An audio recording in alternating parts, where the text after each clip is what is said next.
Hi, I'm Ronnie from Ronnie's Garage. We're holding our monthly tech meet, and today we're going to be bleeding Silver Cloud brakes. Okay, so that's part of the number 2 system. In other words, the small master cylinder. Let's go to the last bleeder up here. And we'll put Are you just using the brake fluid from the reservoir, or do you have something feeding it? No, the reservoir, each reservoir holds about, what does it hold, about a half, maybe a cup and a half. And that's a great question because that's something you got to watch out for. Is we haven't moved much fluid yet. That's why I like the big bottle, so I can see how much we're moving. If you get the fluid level down too low in a cylinder, then you're going to pull air in. It's just going to pump air, and then you have to redo the whole system. So you always got to be conscious of how much fluid is coming out. I guess if you got a small bottle and you filled up the small bottle, you know you better check the fluid.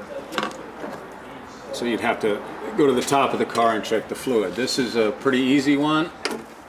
The high pressure systems on the shadows and on, they have the engine pumps the fluid, and they have a big reservoir, so you can run those out, and you don't want to rebleed that. So now we're back onto the big master cylinder. And let's see what happens.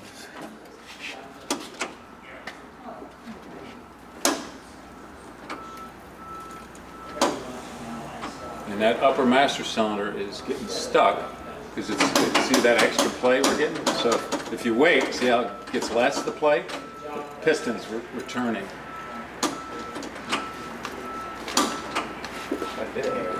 Yeah, and it's getting hard to bleed right now. So this has those old hoses. Sometimes the bleeder kind of closes itself, so you always want to check that. See, now it's bleeding.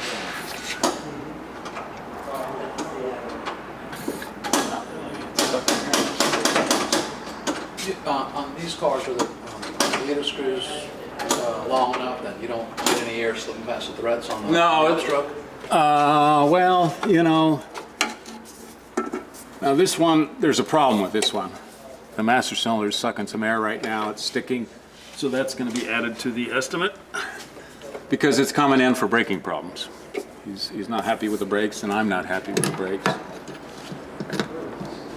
So there, since we're just showing you how to bleed it today, I'm going to say that the master cylinder, since it's sticking, is an issue.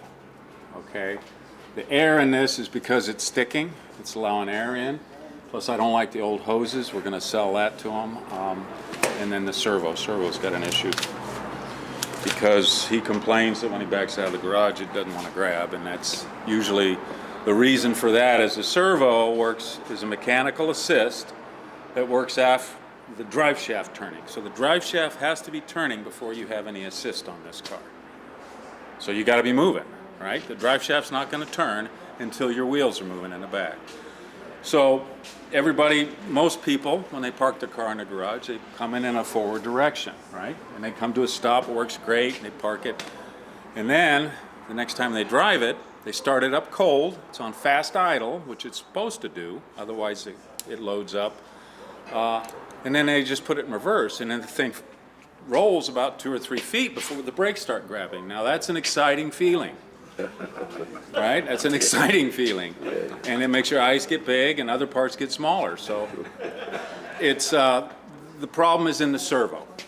Now it's designed to have about a foot of travel. A foot's not that far, just so you know. It's a little more than this tread plate.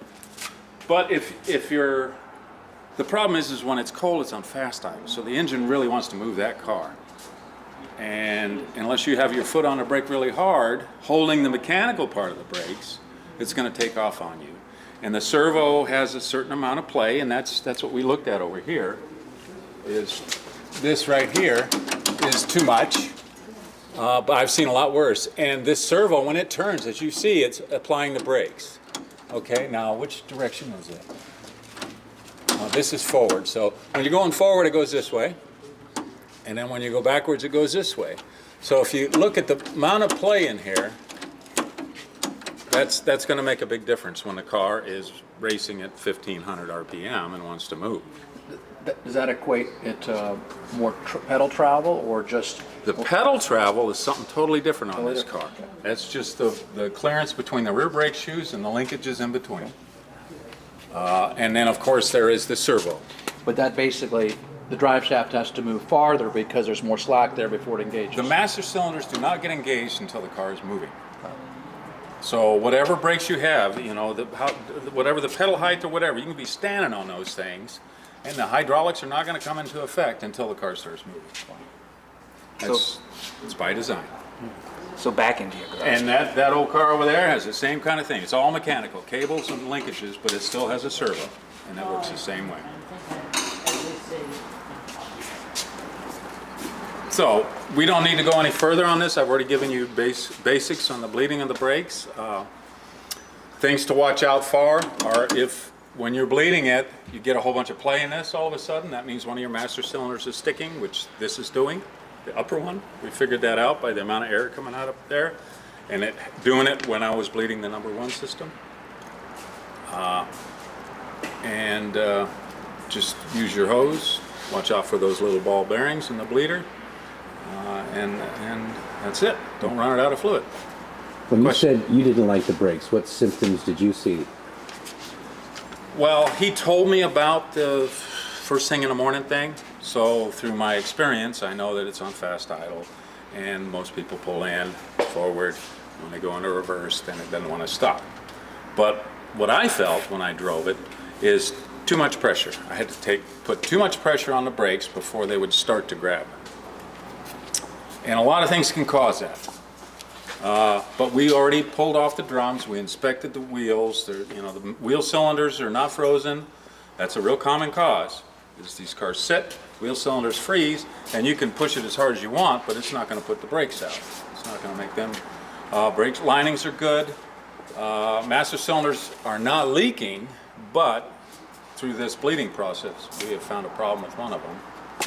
And then the servo is usually what makes them, if everything else looks good, then the servo is what. Tony, are there ever any issues with the servo itself? All the time. This is going to get a servo job. And that's one of our videos, if you want to look up the video, and there's a friction lining that usually gets contaminated. The servo mounts to the side of the transmission. There's a seal in there to keep the transmission fluid on one side. And what happens is it leaks fluid a lot of times and it gets that servo lining wet.